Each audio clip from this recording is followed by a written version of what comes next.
In the text, I identified reasons why English is spoken here in North America, but over time, there's definitely a difference between British English and American English. We both use the same alphabet, but there's definitely different pronunciation or accent, different spelling, different vocabulary, different dialects.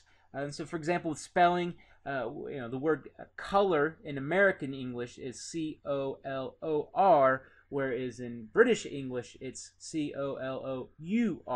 So you see a lot of variations in that regard regarding spelling, but of course different in terms of dialect or vocabularies as well.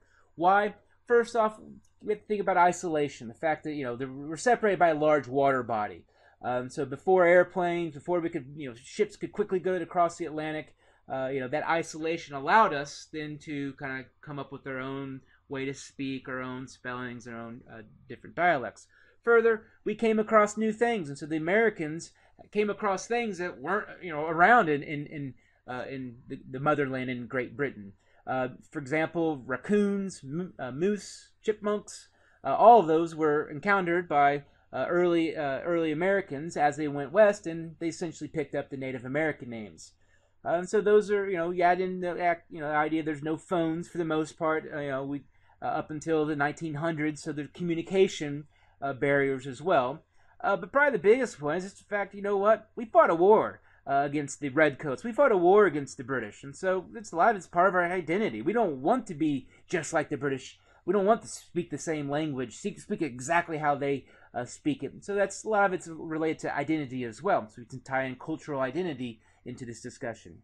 Now, I'm not going to have you memorize the different language dialects, but we have these general language dialects that started to form after the American Revolution.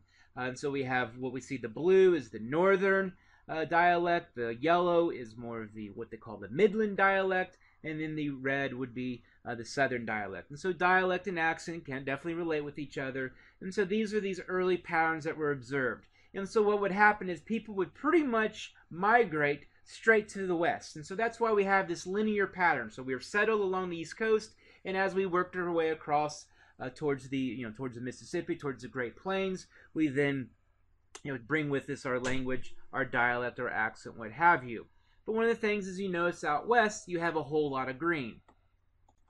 And one thing you'll notice, there really isn't that much of a distinctive accent, or much of a dialect as well, but not much of a distinctive accent as you would find along the East Coast. And so the East Coast, you got the Boston, you got the beta, and then things, with that ass sound, versus the Southern drawl, where you talk real slow, but you make words stretch real long. And so what you have is you have different accents. So why in the West Coast is there really no distinctive accent? Might have a different dialect, gnarly bro, but as far as accent, there really isn't that much difference. And key to this is the fact that if we think about this particular part of the country, is where everyone migrated to.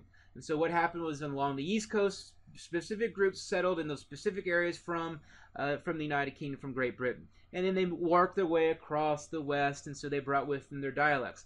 However, once everyone got to the West, everything just got mixed together. Everything just blended together. And so when we think about the West Coast, why is there really no distinctive accent? Is the fact that the Southern and New Englanders and the Mid-Atlantic people would all then mush together. When you have also thrown into immigrants from outside the country, the West is just a nice fusion of all of that.